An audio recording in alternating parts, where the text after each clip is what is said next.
Mga kapuso, gawa sa pagkamaisugon nga pagpatuman sa atong balaod, ang mga kapulisan aduna subside nga pagkamapinanggaon o pagkainahan. Kanagi pakita sa atong makauban karong buntaga. Sabay tang ila-ilahon si Police Staff Sergeant Loretes May Roble Estenzo. Ma'am Love, good morning and welcome sa atong GMA Regional TV. Kamusta ka? Good morning, sir. Sa tanang mga viewers, sa tanang mga kapuso, good morning. Okay ra kayo, sir. Ma'am Love, unang-una, give us a little background no, about sa imuhang kaugalingon. Asa sa bagka na destino karong panahona ug unsa imuhang tahas isip usa ka pulis.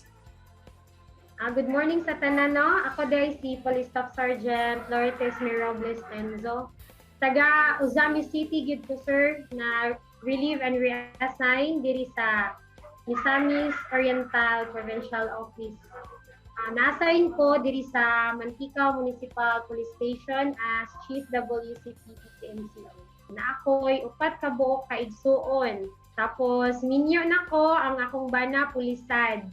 Tapos na ako'y duha ka anak, isa ka baby boy and baby girl. Ning bago lang Ma'am Love, nag-viral ang imuhang hulagway nga mitabang sa usa ka inahan diha dapit sa NMMC. Unsa ba ang storya niini? Atong last October 22 ata to sir, o wala ko nasayop sa date, nangadto mi sa NMMC uban sa amo ang social worker to nga si Miss Charity Salud. Nami gi-assistan nga duha ka minor kay naami tuyo dito sa NMMC. While pag-abot na mo dito sir, nakita na ko nga taas jud kayo ang pila tapos daghan na gid kaayo mga patients sa gawas. So after na mo na-cater tong amo ang duha ka client, nakita na ko tong mama nga nagkalisod gid siya sa pag-fill up sa iyang form tapos nagpugos pud siya dala karga-karga nga naglingkod siya while nag-fill up siya sa form. So wala nakabantay ang ako ang body nga social worker. Ako siyang gibiyaan tapos giadto na ko tong katong answer ang katong mama nga nagdala og katong iyahang baby nga 8 months old kay naluoy kay ko naglantaw sa iyaha tapos dugay kay siya ka-fill up sa form kay while nag-fill up siya sa form mudagan man ang iyahang papel sa bangko tapos lihok pa kayo ang iyang baby. So ako siyang gipangutan na kung wala ba siya kauban. Ning-ingon man si ma'am nga siya ra daw kuno isa kay wala ko na makakuyog sa iyaha kay dili man pwede magsulod og lain dito sa sulod sa ospital. So wala jud ko'y daghang huna-huna nga nganong gikuha nako ang bata, ang ako lang is mapadali si ma'am sa pag-fill up og form tapos mahuman siya sa iyang tuyo tungod kay ang akong ginahuna ang baby para dili ra pud kay siya ma-expose dito sa ospital sir. Niadtong higayon na Ma'am Love, unsa ba ang dagan sa imong panghuna-huna nga imong manggayog gitabangan ang inahan nga nanginahanglan? Nangutana ko ni ma'am nga nganong siya ra isa nagisgot man gud pud siya sir nga maulagi daw kuno nga wala pud siguro sa kakulangon sa iyang kuan mo tong siya lang pud ang isa nga niadto dito kay para ma-lesser pud ang iyahang expenses siguro sa iyang pamasahe.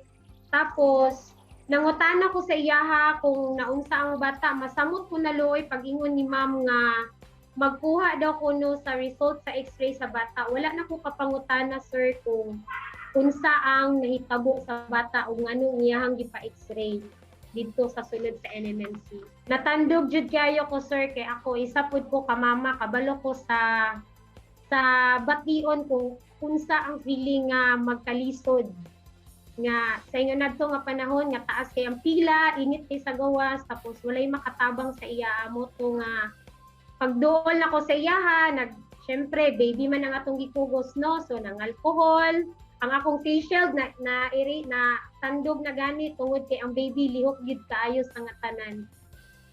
Karon nga nakita ang imuhang kaayo nga gihimo Ma'am Love o gidayeg pagayod sa katawhan labi na sa mga netizen, unsa ba ang imuhang ginabati karon?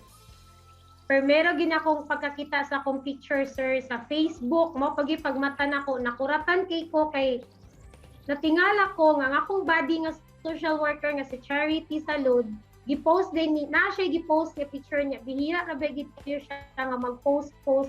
Dili po ko gusto nga ingon ana bitaw sir kay nga i-post ko sa Facebook pero siya mismo tungod kay naka-feel pud siya kung say feeling nga naay mga bata kay siya mismo siya nga ate daghan pud siya mga manghod na antig pud daw kuno siya sa akong gibuhat, mao po daw kuno to nga iya po daw kuno i-post. Nalipay ko og dako sir kay tungod ni adto daghang ni appreciate, wala ko ga-expect nga sa iyang pag-post adto nga picture ma-viral ko sa Facebook. Ma'am Love, ingon nila ang atong mga kapulisan na ilhan nga mga isog. Pero aduna sab matod ba mo'y mga soft side sama na lang sa pagkainahan. Sa imo ma'am, unsa ba ni katinuod?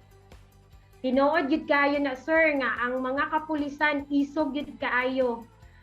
Pero ang mga kapulisan sir andam mutabang, mababae man o malalaki andam gid ni mutabang sa mga nanginahanglan. Maski naay magtan-aw o sa wala. Tinuod yun na sir. Daghang diyang salamat Police Staff Sergeant Loretes May Roble Estenzo sa imong oras nga gihatag dinhi sa At Home with GMA Regional TV. Ma'am, usa ka ka-inspirasyon alang sa atong mga kapuso. Amping kanunay. Thank you kayo sir. God bless. Tutok lang mo mga kapuso, kay mo balik pa ang At Home with GMA Regional TV. Kini ang At Home with GMA Regional TV.